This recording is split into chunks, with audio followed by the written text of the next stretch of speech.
be presented by both Conor Ruzycki, who is a PhD candidate in the Department of Mechanical Engineering at the University of Alberta, Edmonton, and Phillip Clapp, a postdoc research associate at the University of North Carolina in Chapel Hill. I also want to let everybody know that I will be recording this webinar, and so I'm gonna start the recording, if I can do that right now.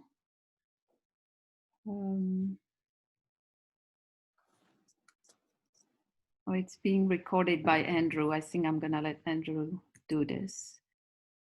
Here we go.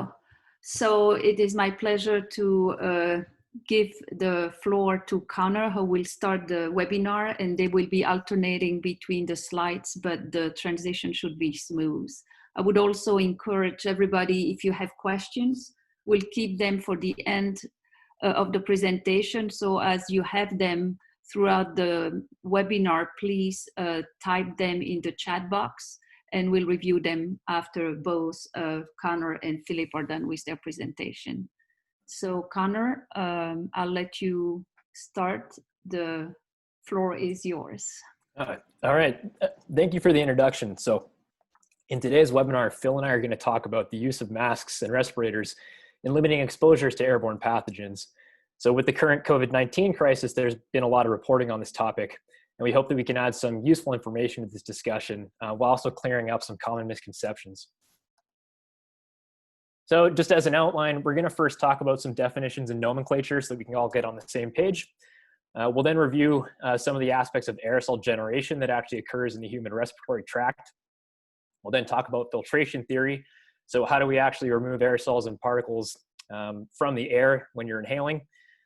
We'll then transition over to Phil, who's going to talk about quantifying fit with some of the testing they've been doing down at UNC. We'll bring it back to me to talk about quantifying filtration with the setup that we have here at the University of Alberta.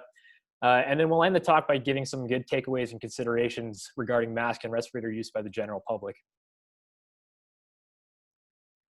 So first, we need to know that masks and respirators are two different things.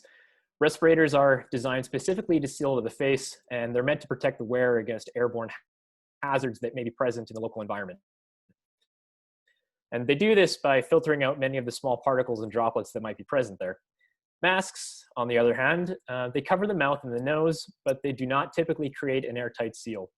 So we'll talk more about this later, but their masks are useful in providing a barrier to the easy dispersal of aerosols that can be emitted by the person that's wearing the mask, and also in filtering out some of the larger droplets. But they won't provide complete protection from airborne pathogens or other aerosol hazards. We also have to define what we mean when we talk about an airborne pathogen.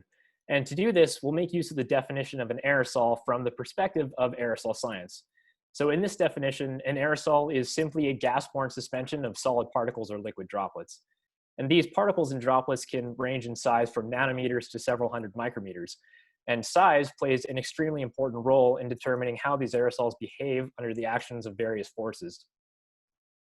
Now for a bit of confusion, because in the medical literature, there's often a distinction drawn between droplets and droplet nuclei. Droplets there are large droplets with a diameter greater than, say, about 20 micrometers, and these act as vectors for what they call droplet transmission, which is where large droplets that are expelled by an infected individual come into direct contact with the eyes or the mucous membranes of a susceptible host. Droplet nuclei, on the other hand, they're smaller droplets with diameters less than something around 10 micrometers, and these act as vectors for airborne or aerosol transmission. And this is where a virus-laden droplet is inhaled and it deposits somewhere within the respiratory tract. But from our perspective, both droplets and droplet nuclei are aerosols, and we're not going to draw a distinction between the two. So to simplify things throughout this presentation, we're going to consider airborne transmission as being transmission that is facilitated directly by an aerosol. And we care about aerosols here because it turns out that the various actions can lead to the creation of aerosols in the human respiratory tract. We're all familiar with the creation of aerosol sprays from forceful events like sneezing and coughing, a good example of which is shown in this image here on the slide. And such forceful actions are often symptomatic of illness. However, less obvious actions like talking, singing, and even breathing can also result in the creation of droplets. And such droplets can take on a huge range of sizes, ranging from tens of nanometers to hundreds of micrometers. So again, we need to consider a large range of behaviors of these aerosols under different forces. And now emitted droplets are composed primarily of respiratory fluid, mostly water and mucus, but they can also contain anything that was present within the fluid at the time of aerosolization. So we also note that air within the lungs is very humid and at body temperature, and upon exhalation, some of the water on these droplets is going to tend to evaporate off of them. So until a new equilibrium state is reached at least. And this means that droplets will tend to shrink, and in some cases even form solid particles out of any non-volatile droplet components that were there to begin with. It's also important to note that aerosols will tend to spread from the source, as outlined in the series of images here. So starting on the left, subject A emits an aerosol that almost immediately reaches subject B, who is standing nearby. Subject B is exposed to a high concentration of aerosols with droplets covering a large size range, which could result in inhalation of some of these droplets or direct deposition of some of these droplets in the eyes or the mucous membranes. So over time, the aerosol is also going to spread and eventually reach subject C, who is exposed to a much more dilute concentration than subject B, just by virtue of them being farther away. And since large droplets are going to settle out of the air due to gravity at a faster rate than small droplets, the likelihood of subject C being exposed to large droplets decreases considerably with increased distance. However, droplets and particles can certainly remain suspended for hours. The lifetime of an aerosol is influenced by many factors, including droplet size, the velocity and direction of expulsion, and if there are any ambient air currents present. But the end result is that, contrary to popular reporting, large droplets do not immediately fall to the ground. So for example, an extremely large 100 micrometer droplet, which is very big for an aerosol, has a settling velocity of only about 25 centimeters a second, while a 10 micrometer droplet has a settling velocity of 0.3 centimeters a second. So in rooms with considerable circulation, it's feasible that such droplets could remain suspended for far longer than is assumed in popular reporting. We mentioned that droplets are composed primarily of respiratory fluid and anything located within the fluid at the time of aerosolization. And this implies that pathogens like the novel coronavirus, which is found in abundance in the respiratory fluid of infected individuals, can be contained or encapsulated within expired droplets and particles. The novel coronavirus actually has a relatively large physical diameter of about 120 nanometers, but it's probably not expelled as a naked pathogen. It's probably more likely to hitch a ride on droplets that are created within the respiratory tract, and simply by virtue of size, a larger exhaled droplet could theoretically harbor a larger viral load. The coronavirus has also been shown to remain viable in an aerosolized form for several hours. So unfortunately, we need to consider the potential for transmission of coronavirus via aerosols. There is also some evidence for transmission occurring through asymptomatic and pre-symptomatic individuals, implying that people may be spreading this virus without knowing that they are infected. And indeed, the current CDC guidelines reflect the likelihood of transmission via aerosols and specify that the virus is thought to spread mainly from person to person through respiratory droplets. Fomite transmission via contaminated objects is certainly still possible, and therefore proper hand hygiene is important, but fomite transmission is not thought to be the primary mode of transmission right now. And with evidence that aerosol transmission is important for the coronavirus, we can now talk about why masks and respirators are useful. Now with masks, they tend to reduce the likelihood of transmission events occurring in local environments. Masks provide a sort of a barrier that impedes the dispersal of aerosols emitted during a cough or a sneeze, and they remove some of the large droplets upon exhalation before they can shrink in size due to evaporation. With COVID-19, mask usage is important given the potential for asymptomatic and pre-symptomatic viral shedding and transmission. Again, people who are not displaying symptoms and may not even realize they are infected can spread the virus. So simply having only symptomatic individuals wear masks is not a proper solution. Widespread mask use is also supported by epidemiological modeling, which suggests that the masks are more effective when they're worn by a large proportion of the population. And given the novelty of the COVID-19 pandemic, there is yet to be much published on the efficacy of mask usage in preventing human-to-human transmission for this particular strain of coronavirus, and there likely won't be for some time. However, as masks have been shown in literature to reduce viral counts in exhaled breath samples for other viral pathogens like seasonal coronavirus and influenza virus, there is a very strong precedent here for supporting widespread mask use in the current pandemic. Now, respirators, on the other hand, at least when they're properly designed and fit, they provide the added benefit of protecting the wearer by reliably removing some virus-laden droplets and particles from air during inhalation. Respirators are especially important for individuals who face a high risk of continual exposure to the coronavirus, like those who are involved in frontline responses to the pandemic, essential services, and in workplace environments that cannot really adapt to social distancing. Now, it's important to know that respirator use does not guarantee safety, but it likely reduces by a significant amount the viral load in the event of an infection. And now on to how filtration of aerosol actually occurs. Filtration is all about removing particles and droplets from the air. We can get a rough idea of how the filtration of aerosol works using single fiber filtration theory, which breaks down filtration as occurring due to a number of different physical mechanisms.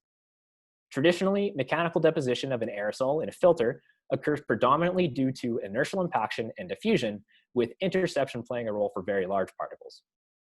With inertial impaction, the inertia possessed by large droplets and particles causes them to deviate from the streamlines that describe how air actually navigates the various bends and turns as it moves through a filter. They end up ramming into filter fibers, and this removes them from the air. Impaction is a very efficient filtration mechanism for large particles and droplets. And on the other extreme, diffusion is a strong deposition mechanism for very small particles. So with these very small particles, Brownian diffusion leads to a chaotic and random motion that often just results in contact with filter fibers. And again, this tends to remove the particle from the air. And the net balance between these different mechanisms results in there being a most penetrating particle size, where neither impaction nor diffusion are particularly effective filtration mechanisms. The exact size of this most penetrating particle varies, but it tends to lie somewhere in the 200 nanometer to 800 nanometer diameter range. And the most penetrating particle size is very evident when we tend to plot filtration of a filter against particle size. So this distinct U-shape is very typical of filters that work through primarily mechanical deposition mechanisms. Again, your most penetrating particle size tends to fall in this region here. And note that when characterizing filtration, we tend to talk about a filtration efficiency, which is simply a measure of the concentration of aerosol downstream of the filter versus that upstream. So filtration efficiency can take any value between 0% and 100%, and 100% filtration efficiency implies that every particle of a particular size is removed from the airstream. The most penetrating particle is actually a very difficult problem to address with only mechanical deposition. So one way to vastly improve filtration is to use electrostatic effects, which can greatly enhance filtration of particles in that most penetrating size range. Electrostatic effects are difficult to model analytically, though there are various electrostatic mechanisms that are thought to contribute to filtration. Examples include the creation of an electric field by quasi-permanent dipoles on filter fibers, and this electric field then interacts either directly with charges on particles or droplets, or induces a dipole on electrically neutral particles and droplets. The end result is that electrostatics are used to great effect in commercial respirators. And examples here include electret filters, like the commonly encountered N95, and these are typically produced using a method called melt-blown extrusion, and this facilitates the generation of quasi-permanent electric dipoles on the filter fibers. Interestingly, the most penetrating particle for electret filters tends to shift to a smaller size than that which occurs with only mechanical filtration, to something less than about 100 nanometers. And the importance of electrostatic effects in commercial respirators can be demonstrated through a treatment via isopropanol, which is thought to remove some of the electric charging that occurs on these filter fibers. And these images here, shown on the right, show the penetration of various aerosol particles through control and isopropanol treated cases of various respirator classes. Take the N95 M1, for example. In the control case, penetration, which is simply 1 minus the filtration efficiency, is less than 2% at a most penetrating size range of around 50 nanometers. After treated with isopropanol, the penetration increases to almost 60%, and the most penetrating particle shifts to around 200 nanometers. So clearly, electrostatics are playing a very important role in the filtration provided by certified commercial respirators. Filtration theory also tells us that we can use more layers of a filter if we want to increase the filtration efficiency. However, this comes at the cost of increasing the filter's resistance to airflow. So filtration efficiency scales asymptotically with thickness towards a maximum value of 100%, while the resistance to airflow and the pressure drop that's developed across a filter for a given flow rate tends to increase linearly with the number of layers. As a quick example, let's say that we want want to make a filter out of n layers of a material, and each layer provides 15% filtration at a most penetrating particle, and it gives a pressure drop of 15 pascals at a flow rate of 85 liters a minute. So theory tells us that our filtration is going to increase with the number of layers in a way shown by this top figure, coming closer and closer to 100% with the addition of more and more layers. But to reach 95% filtration, we actually need more than 19 layers of our material. The corresponding pressure drop for 19 layers is almost 300 pascals. And this is actually greater than the NIOSH recommendation for the maximum pressure drop a certified respirator can generate during exhalation. So this tells us that we need to consider both filtration and pressure drop when we're designing masks and respirators. And again, there's a balance here between filtration and pressure drop. And as the example on the last slide showed, there are diminishing returns for filtration versus pressure drop as we add more and more layers. A large pressure drop is undesirable for a number of reasons. For one, a respirator with a high resistance to airflow, and therefore a high pressure drop, can be very uncomfortable to wear for the user, and it adds more stress in the body when performing any number of activities.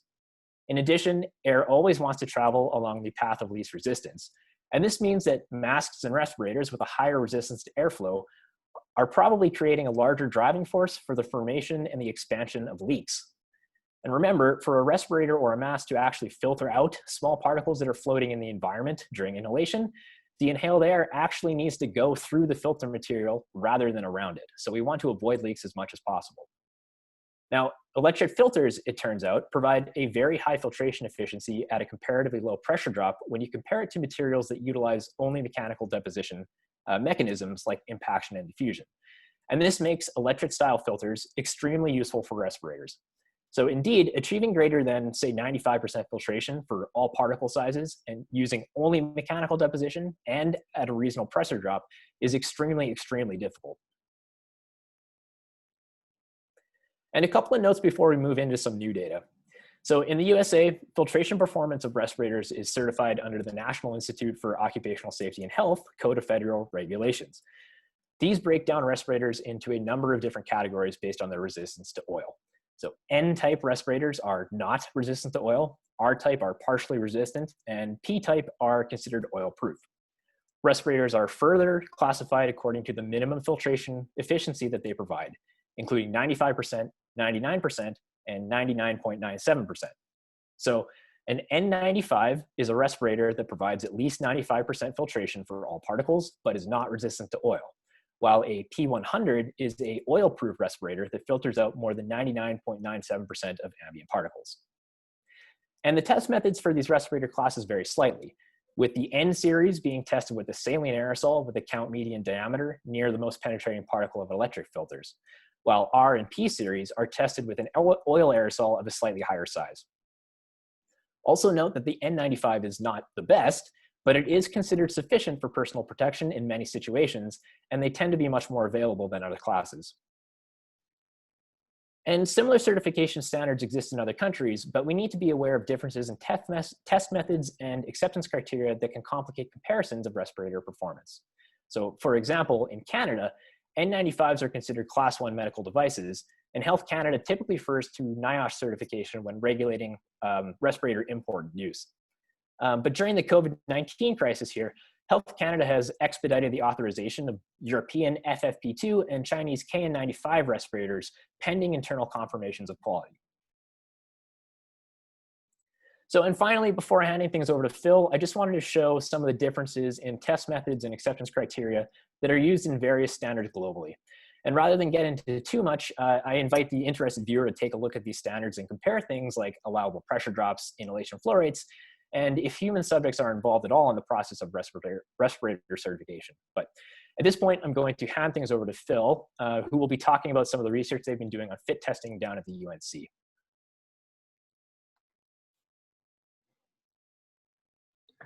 Okay, great. Thank you, Connor. Bear with me just a second while I pull up my slides.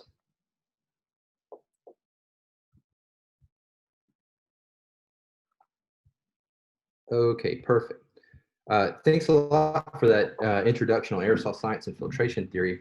So we're going to shift gears just a little now to some work that I've been doing at the University of North Carolina at Chapel Hill. So I'm a postdoc researcher with Bill Bennett's group. Bill is an aerosol scientist, really good at aerosol science and aerosol physics. And I want to start by just giving a couple of disclaimers. I'm going to talk about data that we've done looking at the efficacy and efficiency of different face pieces for UNC hospitals and for some imported face pieces and homemade do-it-yourself types of masks. But I want to state that I'm not a certified mask tester, and we're not a certified testing facility. We're just aerosol scientists and concerned citizens trying to help out however we can. So we're certainly open to feedback and criticism and constructive criticism. If you see anything you're interested in, I'm happy to talk with you further afterwards as well. One of the things that I thought when I was getting started in all of this, which was just a couple of months ago, is that you see a lot of different acronyms thrown around. You see that face pieces are approved by NIOSH or approved by CDC or the FDA. And it's a little nebulous, really, to get in there and really understand exactly what all of this regulation means. So I wanted to just kind of give a quick synopsis of what I've come up with as kind of the overview of how these are regulated in the US. So respirators and face pieces for medical use fall under the purview of the Department of Health and Human Services, which has 11 different agencies, 2 of which are the CDC, the Centers for Disease Control and Prevention, and the US FDA. Within the US FDA, there's the CDRH, which is the Center for Devices and Radiological Health. And if you're a manufacturer that's making something like a new surgical mask, not claiming to be a respirator, you would submit your product to the CDRH for approval. However, if you were going to be a company making respirators, that would require a different avenue for getting approval. That would go to NIOSH, the National Institute for Occupational Safety and Health, which is part of the CDC. And NIOSH, as Conor had mentioned, is the federal agency responsible for testing and certifying all respirators used in occupational settings in the US. So this doesn't only apply to medical devices, this is industrial devices as well. So if you were going to use a respirator for construction or some other industry, it would also fall under NIOSH's regulatory authority. However, this does exclude fit testing. So for medical devices, if NIOSH is reviewing a product that's going to be used in a medical setting, it then goes to back to the CDRH to be evaluated as a device for use in the clinic. And once approved from there, makes its way to healthcare facilities. So it's interesting and I think important to note that things have currently changed as a result of COVID-19. So the CDC and the FDA have emergency use authorizations or EUAs that are active currently that bypass some of these standard flows of products through the system. So currently, for example, if there's a NIOSH approved N95 respirator that's not been evaluated for medical use, it can, according to these EUAs, be used in a hospital setting to help with the current shortage of N95 respirators. So there's also one additional layer of protection for the end user here, and that falls under the US Department of Labor and OSHA, which is the Occupational Safety and Health Administration, which is within the Department of Labor. So OSHA essentially requires employers that are mandating that their employers, that their employees wear respirators to have a fit test that guarantees that the fit will be appropriate to meet the level of filtration efficiency that NIOSH has deemed acceptable for that product or possible for that product. And really, this is to ensure the extra added layer of protection for the people wearing the face piece. So as I mentioned, we're kind of breaking this talk down. Conor gave the background information, and now I'm going to get into some real world analysis of different face pieces that we've tested here at UNC. And really, the type of testing that we're doing falls under this sort of OSHA type testing, which is a fit test, typically done with a piece of equipment called a port account, or it can be done, there are different methods outlined in the Code of Federal Regulations and in OSHA guidelines for fit testing. So the work that I'm going to show is more like the OSHA type of work. And then after I finish this section, Conor's going to go back and actually is going to show you data for the same face pieces that we tested at UNC that were shipped to him. And he did the NIOSH type of material testing to give us a good picture of how some of these products are functioning in the current pandemic.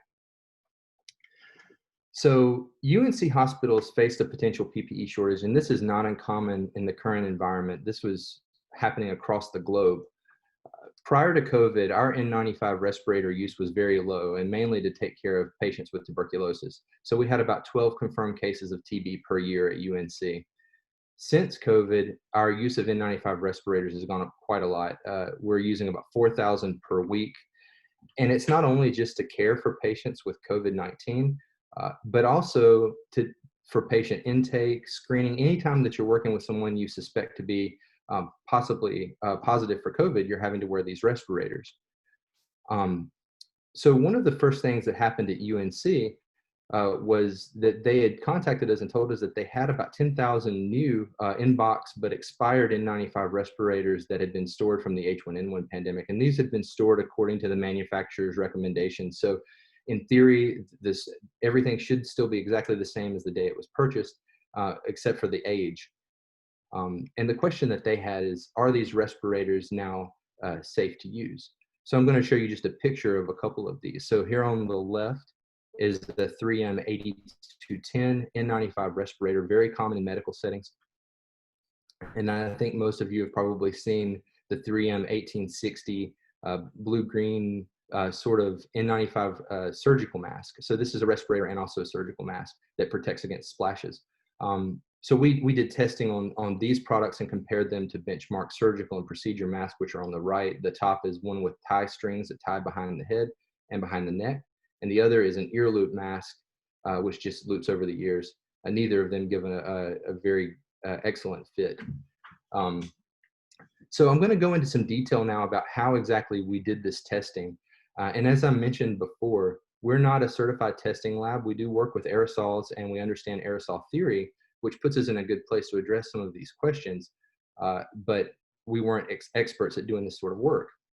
But in a true instance of serendipity, we work at the UNC campus and in the EPA Human Studies facility, and we found out that our EPA colleagues led by Jim Samet at the US EPA, they were doing a separate sort of testing at the same time that COVID was emerging to look at the efficacy of different face pieces in protection against inhaled wood smoke as an environmental pollutant.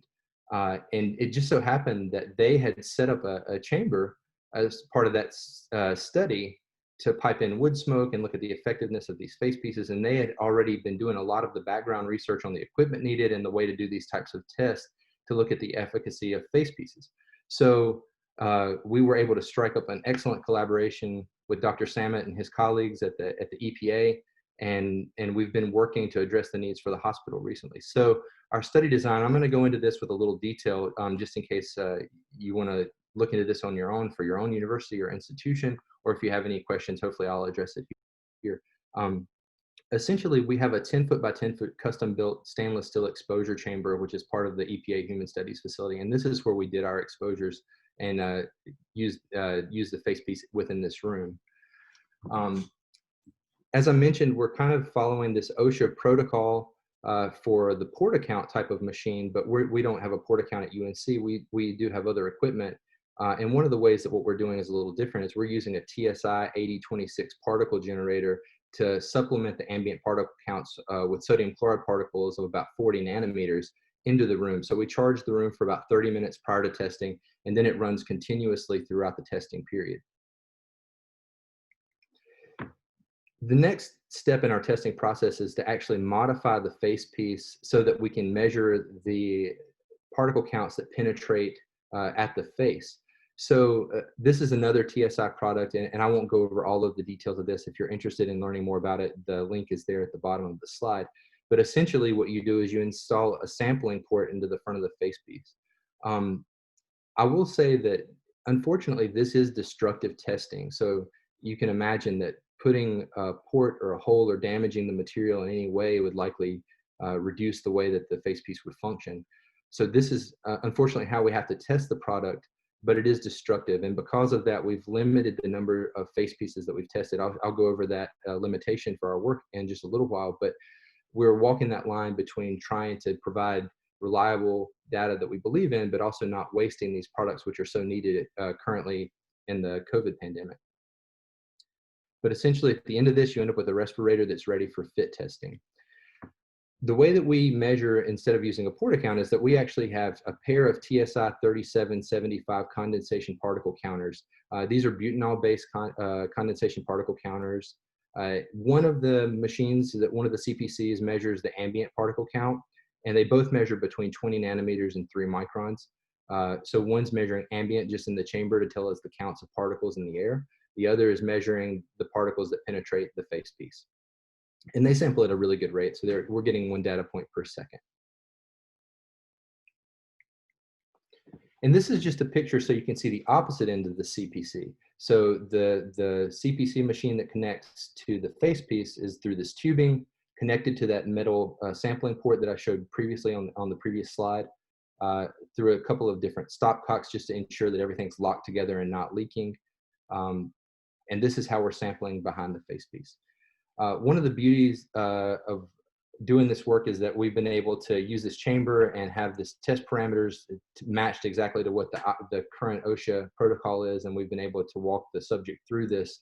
And I'll give you quickly what the test parameters are. So we're using the OSHA modified ambient CNC quantitative fit testing protocol for filtering face pieces. And this is in table A2 in the link that I've given down below. So if you want to see more details on how to do this, you can just click there. But essentially, I'll give you the overview.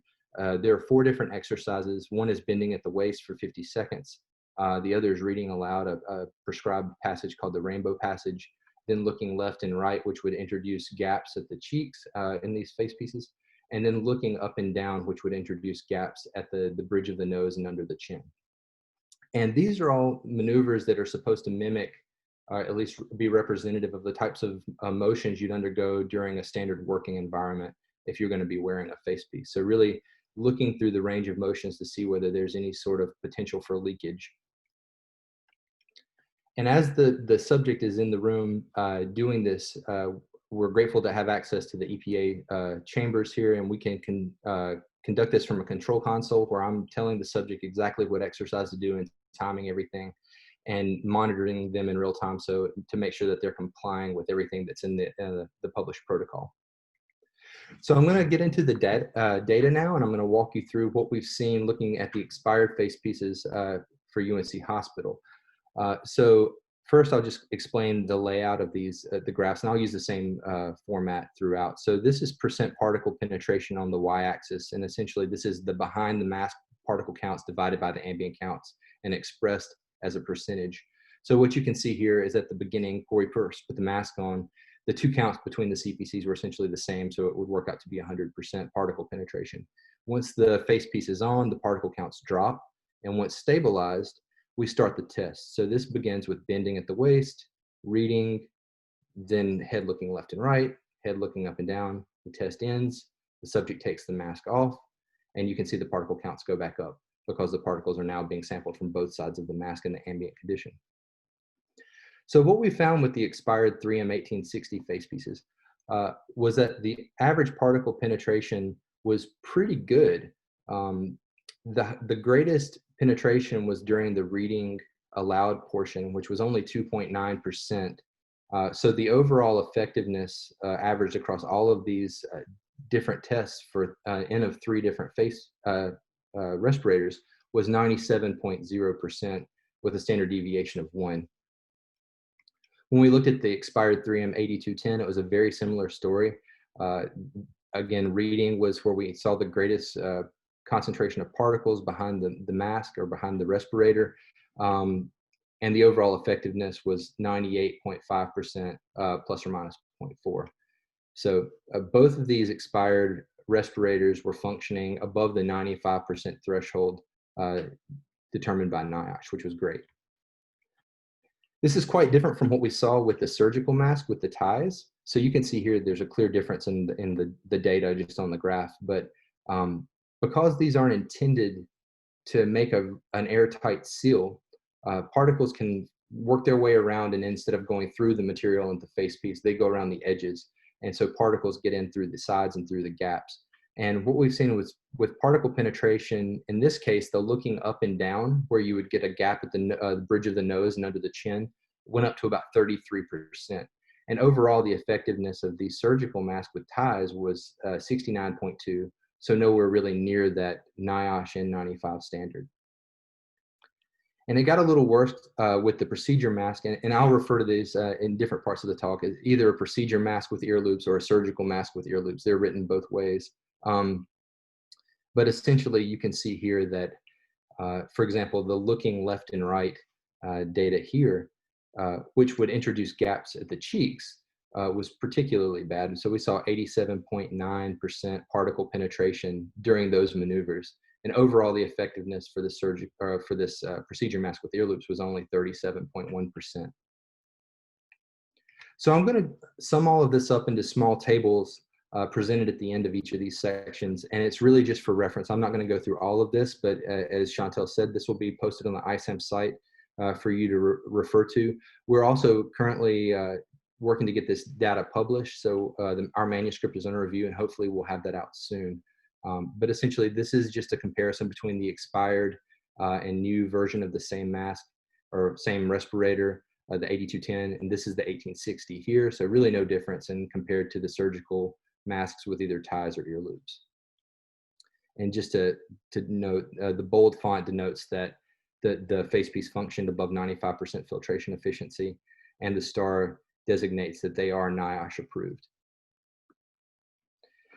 So once we had shared this with UNC hospitals, this was at about the time the CDC and the FDA issued their EUA for sterilization and reuse of N95 respirators. And again, this is not standard practice, and prior to COVID, this wasn't something that was really ever done. But in order to save on the numbers of these crucial products, we needed to start thinking about reuse. So UNC hospitals had the ability to either use steam sterilization, hydrogen peroxide gas, or ethylene oxide gas to sterilize respirators. But really what we wanted to understand was that whether or not after the sterilization process, whether they would still be effective in terms of their filtration effectiveness. So this is just a picture of the steam sterilized products that we looked at. And you can see here, this was the picture from before, but now we've added the steam sterilized 3M products over here. These are the 1870 plus, one of their newer types of products and a really effective and great respirator. But when steam sterilized, these really didn't change at all. They look exactly like the products as they come in the package. However, when we steam sterilized the 3M 1860, you can see clearly that the material, the ink was bleeding. The material was actually very hard after coming out of sterilization, not nearly as pliable as how it started before, and it also shrank quite a bit. So we knew immediately that steam sterilization is not a method of sterilization for this type of respirator. However, it may be fine for others like the 1870. So I'll get into the data now and what we found with sterilization and reuse in terms of filtration efficiency. So although steam wasn't effective for the 3M 1860, ethylene oxide sterilization was actually pretty good. So reading aloud was again where we saw the greatest particle penetration, and this was only 2.3%. So overall, the effectiveness was 98.3%, very similar to a brand new 3M 1860. The steam sterilized 3M 1870 plus ARA, again, a great product. This is the same condition where the reading is where we saw the greatest particle penetration, and it was only 1.7%. Overall, 98.4%, plus or minus 0.6 after steam sterilization. And UNC Hospitals has just recently got hydrogen peroxide gas sterilization. I know Duke University has had this for some time now, and people have there are publications on H2O2 sterilization out there. But with our UNC system now, we tested the 1860 and again saw that reading was the greatest particle penetration activity, and it only went up to 2.3%. So again, better than 98% effectiveness in the fit testing that we did. And this is just this combined table now with new and expired for both. And I've included the sterilization for ethylene oxide, hydrogen peroxide, and autoclave steam sterilization just for these as a point of reference. It was really at this time that I started wondering how many respirators does UNC Hospitals actually have? This was 3 different products, and I'd heard that there were more. And then we received this picture, which was simply the donated respirators that we've received at UNC since the emergence of the COVID pandemic, which is wonderful that our community has stepped up and been able to contribute in this way. It's also a little daunting to think about testing all of these different products. And the concern with this is that, as Conor had said in his introduction, a lot of these claim to be as effective as NIOSH approved N95s, but they aren't certified here by NIOSH. And there are currently EUAs that allow for them to be used, but not a lot of information about how they function in terms of fit testing. And the question then is, how should hospitals use or prioritize this type of respirator without all of that information to work with? So this is where we stepped in and really wanted to take a look at the fit testing across a lot of these different products. And I'm not going to go through the individual graphs to show the same thing that I can summarize in this table for the sake of time. But basically, again, what you have here is the bold font designates face pieces that filtered above 95% filtration efficiency. The ones with stars are NIOSH approved N95 face pieces. The ones with crosses here are CDC approved imported face pieces, but the ones that lack NIOSH approval. So the ones that here on this table are manufactured in China. And really the thing to think about here is that there are a couple of takeaways actually. One is that generally respirators with head straps seem to work considerably better than those with ear loops or just a single head strap. So two head straps, one that goes on the apex of the head and one behind the neck, seem to work very well. This Darquenne DTC 3Z is 99.2% effective, one of the best that we tested. On the other hand, the Safe Life N95, which looks like a surgical mask, a rectangular mask, it is actually stamped with N95 approved on the front, but it only functioned in our test at 85.9% effective. Going further down the list, recently there's been this emergence of Darquenne DTC 3X and others as well, counterfeit products which are labeled as NIOSH N95 approved. However, these have ear loops, and to the best of our understanding, there aren't ear loop versions of N95 respirators that have been approved by NIOSH. At least that's what we've been able to find. And so this was clearly a counterfeit type of scenario where they were making a claim to do something that they clearly weren't intended to do. And overall, the effectiveness here was only 76.2%. Still not a horrible effectiveness and better than a surgical mask, but not anywhere near the NIOSH N95 level. The lowest down here was a Chinese KN95, which functioned at 53.2%. The other thing that we've received a lot of questions about are homemade materials and homemade masks, and people want to know if we've tested this type of product. So actually we have. I'm quite interested in this because I think, as Conor alluded to in the introduction, compliance broadly across the population is going to be how we all ultimately get out of this. But I've been looking at things online on YouTube to see if there are simple face pieces that we could make and test. This is a shop towel, which is a non-woven material that you can assemble with staples and tape and a rubber band and a paper clip for the nose piece. This is just a glamour shot of me putting a paper towel on my face as a mask. It is quite fun when you can do this to the PI of your lab and convince him to put a shop towel on his face for testing. It was a little enjoyable.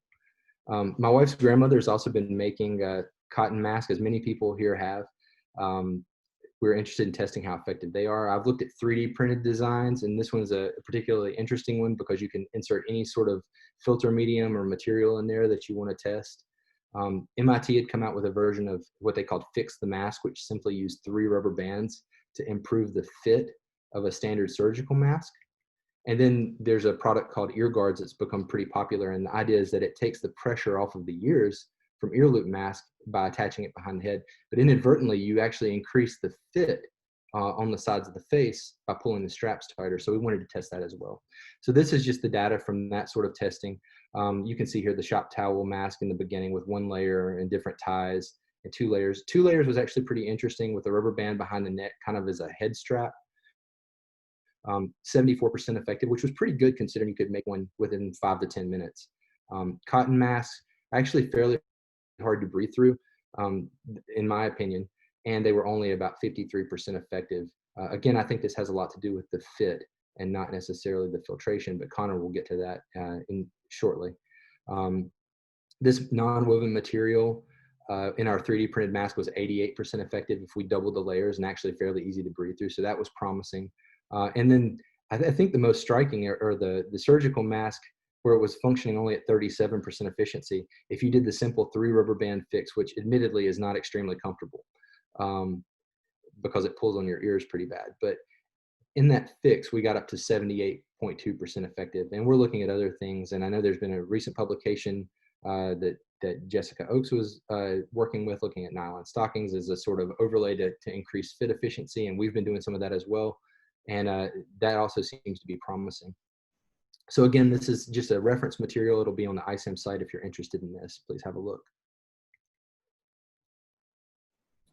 Okay, and I think here I'm going to transition back to Conor. I did want to mention just a couple of limitations and things you probably picked up on as I was giving this presentation.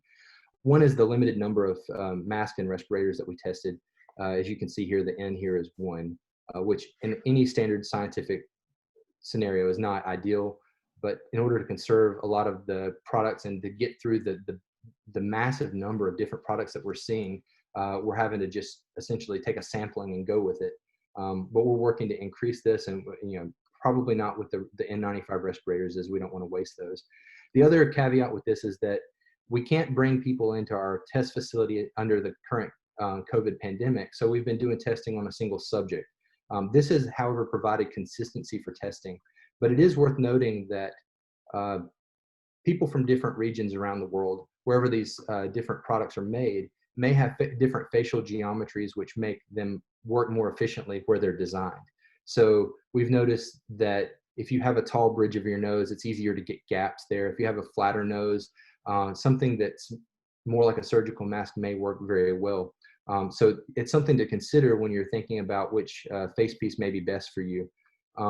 The other thing about doing this type of testing is that you can't tell if a failure in this work is due to fit or due to a lack of function of the material. And really, this is where we connected with Conor and Andrew's group at U of A. And what we did was take all of the products that we had tested for fit, and we shipped them to Alberta, and they were doing material testing to let us know whether a mask may or a respirator may be effective, but simply just failing because of poor fit, or whether it's a lost cause and even the material itself is not very good. So with that, thanks for your attention. I'm going to be happy to answer any questions about this data. Again, it'll be posted on the ISAM site, and I'm going to transition this back over to Conor to give more information about the material testing on the products that we sent to him.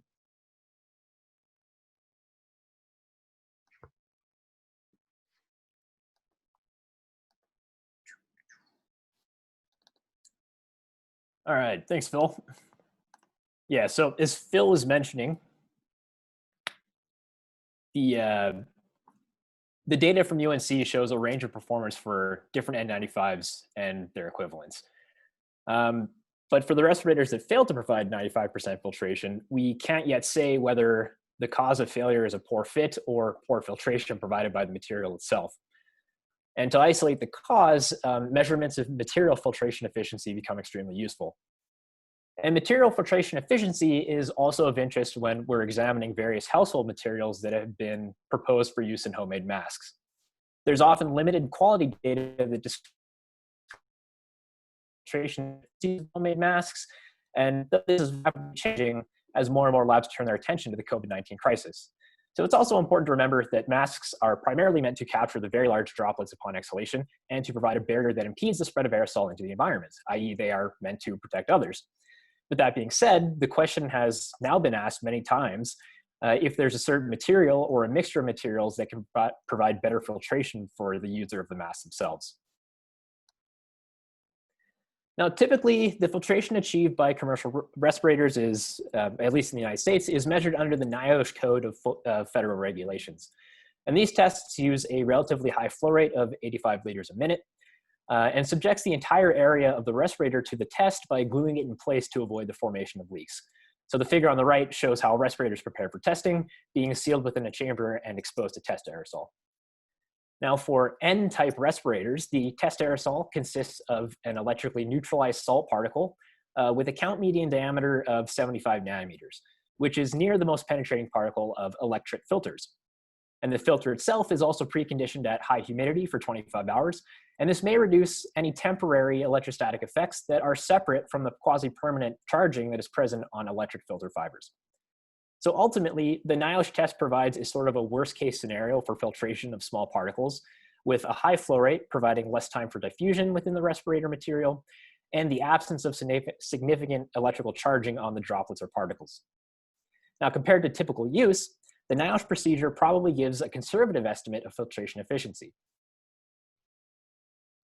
However, the NIOSH test for N-type respirators uses a relatively small aerosol that corresponds to the MPP, the most penetrating particle, of electric filters.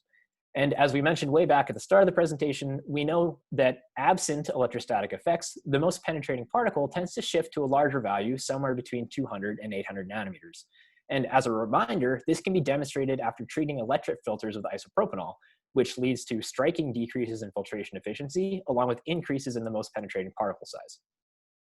A consequence of all this is that testing with only small particles may end up overestimating filtration efficiency for filters that lack a strong electrostatic deposition mechanism. So for small particles, diffusion turns out to be an efficient mechanism for filtration, and this can compensate somewhat for the absence of electrostatic effects. So the true filtration performance may be overestimated. Now for us, this means that testing with a range of particle sizes is preferable when we're measuring the performance of a novel material. And novel here can mean anything from homemade to externally sourced to just under-characterized in general. And to extend testing to a wider range of particle sizes, we created the setup shown here in the figure on the right. And this is what we're using at the University of Alberta at the moment. So we nebulize isotonic saline using a Collison nebulizer. We neutralize the droplets by passing them through a Krypton 85 neutralizer. We dry the droplets down to their residual particles by passing them through a silica gel drying column. And we then let this aerosol enter into the top of a plenum. It then settles into a test chamber where it's either drawn through a blank or a filter line. And we measure the aerosol concentration in these lines using an electric low pressure impactor. So a comparison of the concentrations that we measure between the blank line and the filter line lets us quantify filtration. Now, we also measure the pressure drop that's developed across our filter sample during testing so we can get a rough idea of how hard it is to breathe through the material. So in terms of test conditions, we use the flow rate through the filter of 30 liters a minute, and this is set by the calibration of the LP. And we expose a 3¼ inch by 2¼ inch area of the material to flow within the filter holder. So this gives us a phase velocity of about 10.3 centimeters a second, which is near that develops during standard NIOSH testing for many respirators at around 9.3 centimeters a second.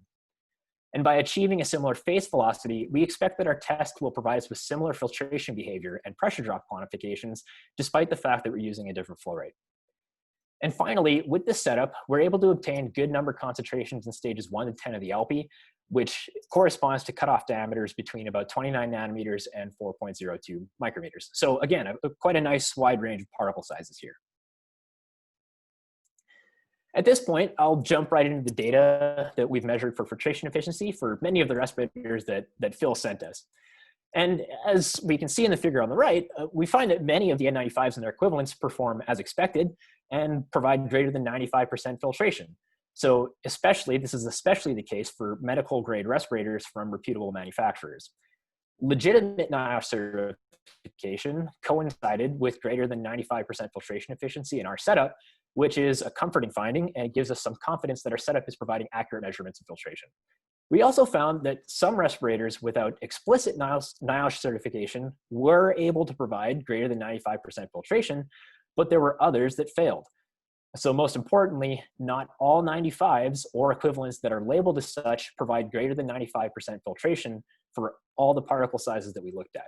So careful attention needs to be placed on the source and the testing standards that have been used with commercial respirators.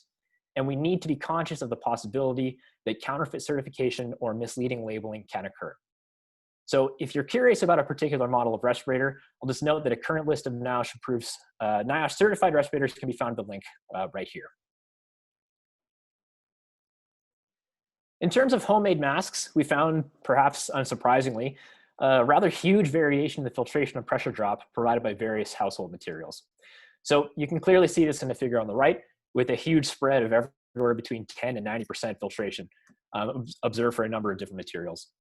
Also, I'll note that all of this data corresponds to the ideal case of no leakage, which really is unlikely to occur in practice.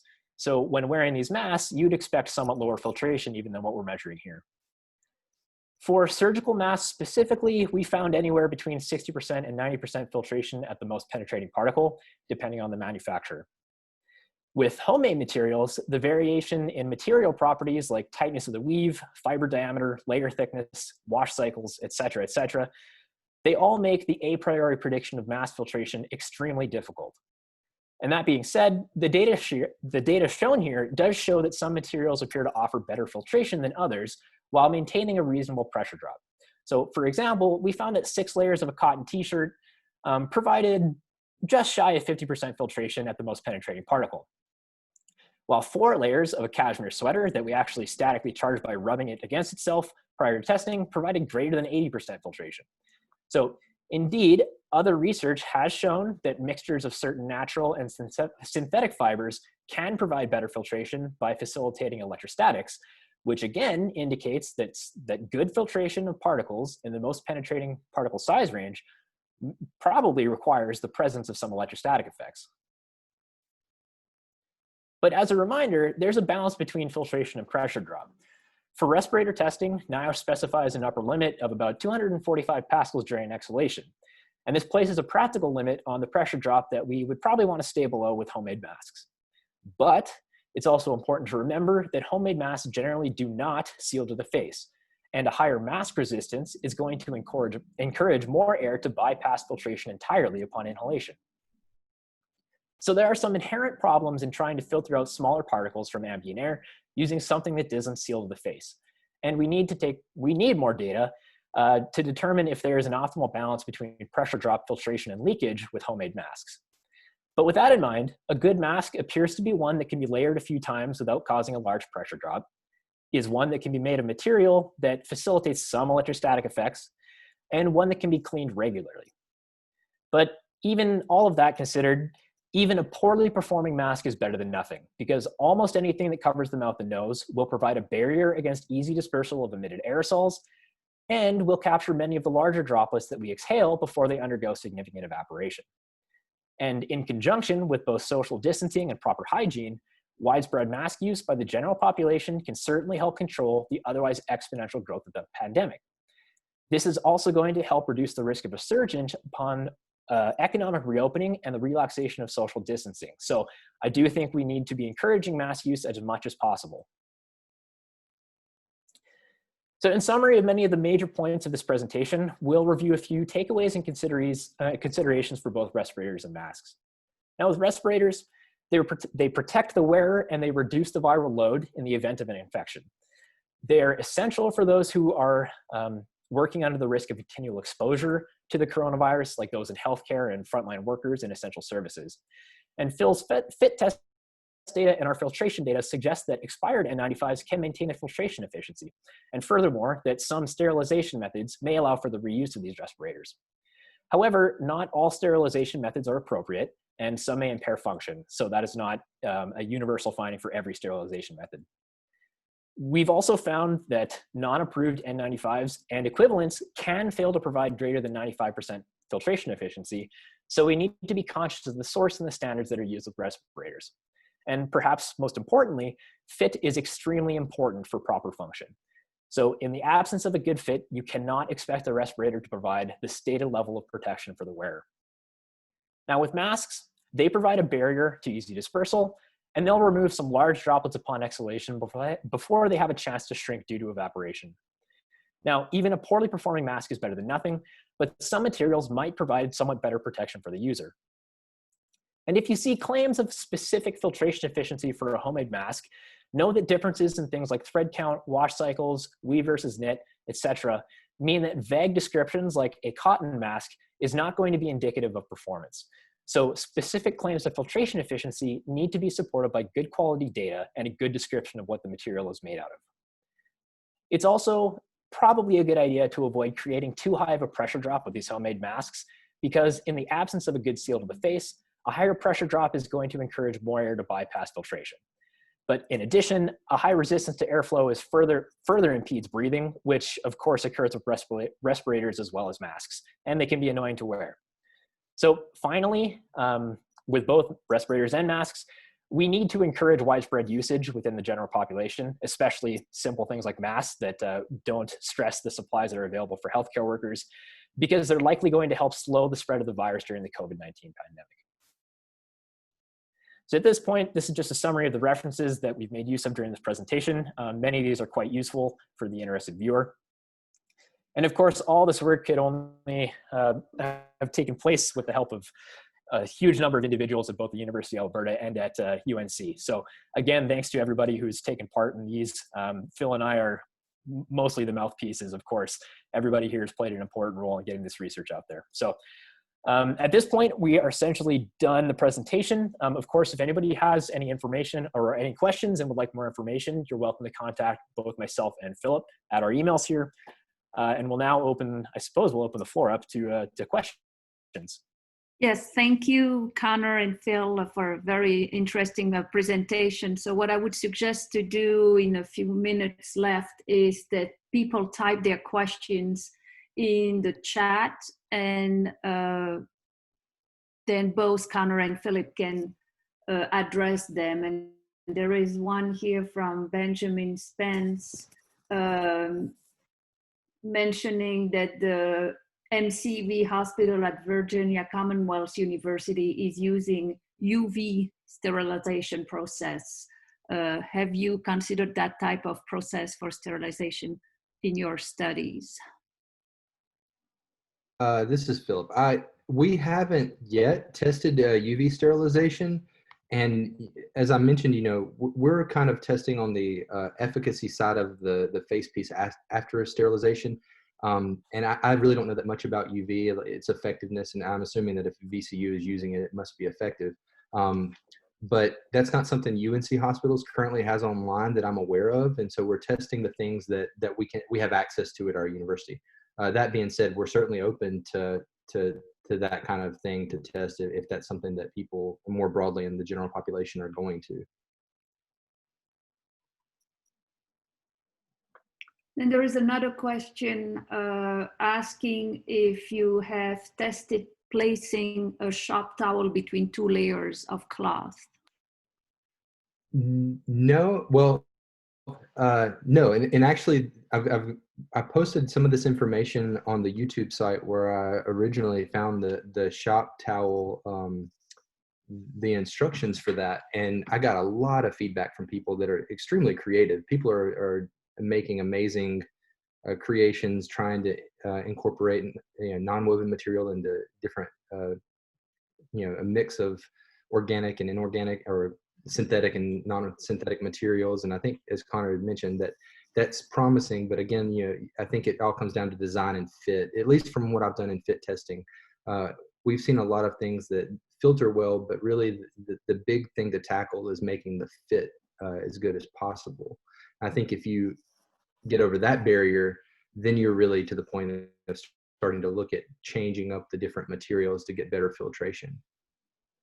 Yeah, actually, I can probably comment on this a little bit as well. So we've tested these various materials, many different sorts of cloths and fabrics, and perhaps I'll just bring up this slide again.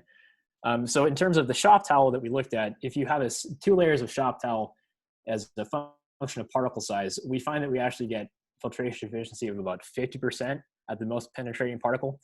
So if you were to sandwich this between, say, 2 single layers of a cloth t-shirt, I really don't suspect you'd get much greater than 60 or 70% filtration of the most penetrating particles. So certainly some combinations of masks might be useful, but again, there is a sort of a functional limit to how high you can go without creating a really, really high pressure drop across these things. And I think it's worth stating again that, if you're doing this at home, you really need to be careful about layering materials and making something so difficult to breathe through that you put strain on your lungs. People with underlying cardiopulmonary conditions have to be really careful in trying to breathe through something with a really high pressure drop, because when you strain your lungs and your heart, you put yourself at risk for exacerbation of underlying disease or heart conditions, or so really having something breathable is important. The other thing is that remember that even what we're showing here, the filtration efficiency, is all data to talk about protecting yourself from the environment. But a very big takeaway that Conor was talking about is that really as a community, we need to be protecting each other. And you don't necessarily need something above 50% filtration or even 50% filtration. I think Conor, if I'm right, that bottom green line is the cloth t-shirt that the CDC recommends, right? Yes. So, well, this is actually only a single layer of a cloth t-shirt. Yep. Okay. So, but anytime you're blocking the larger droplets and you're preventing the transmission and spread from yourself to other people, you're helping.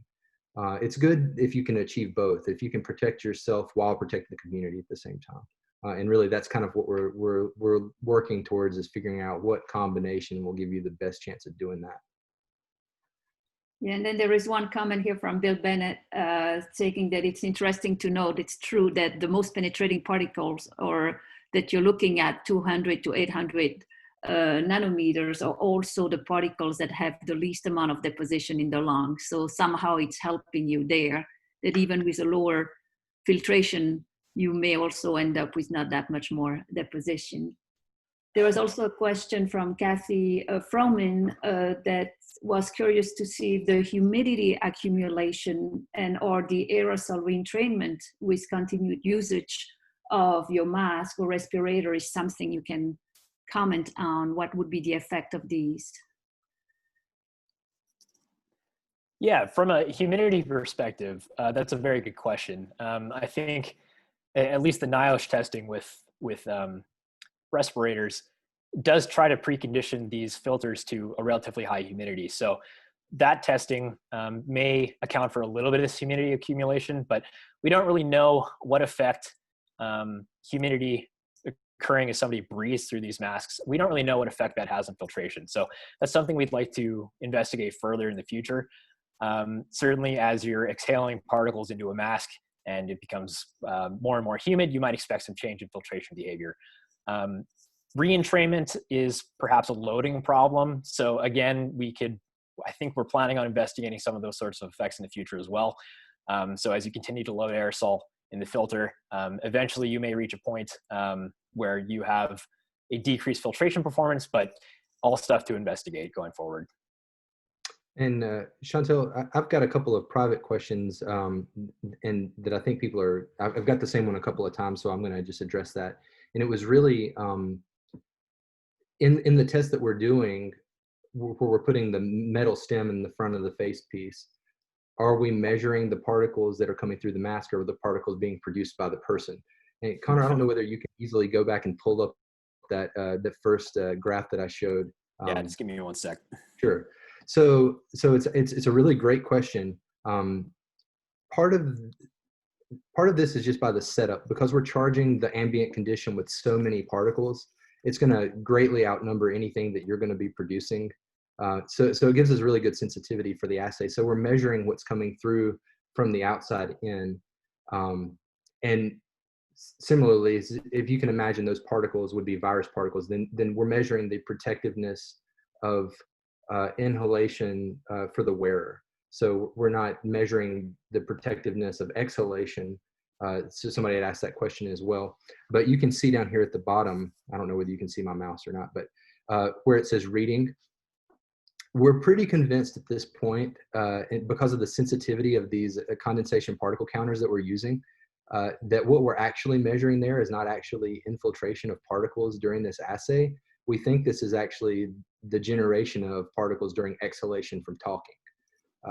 We've seen this, if you just clear your throat slightly, we see a massive spike in particles there. So we think that we may be actually underestimating the effectiveness of these face pieces, because that one assay may just be giving us the particles generated by the wearer. But it's not reaching a threshold that's below 95% effectiveness. So we're not too concerned about it. It's just an interesting thought. Oh, one other thing that I did want to mention also is that I had a question about whether how many rounds of repeat sterilization we tested, and everything I've shown here and everything in the tables was only after one single round of sterilization. I know there's data Vladimir Mikiev posted a paper in the chat room. There's more information out there on repeated rounds of sterilization, and there are concerns that repeated rounds are going to cause failures of the effectiveness of filtration. We're hoping to get started with that really soon, but we haven't done that yet. Okay, perfect. Thank you. I think we're now 10 minutes past the hour, so I think we should stop here. Again, I would like to thank both Conor and Phillip for an excellent webinar today, and remind everybody that we are going to put the recording of today's webinar on the ISAM website on the main page, and it's accessible to everybody, not only ISAM members. And we'll also probably put a copy of the slides that the presenter used today. So once again, I want to thank everybody for attending, and looking forward to have you again on a webinar, which I think will happen about mid-June, and some more information will follow on the next webinar that we are planning. Thank you, everybody.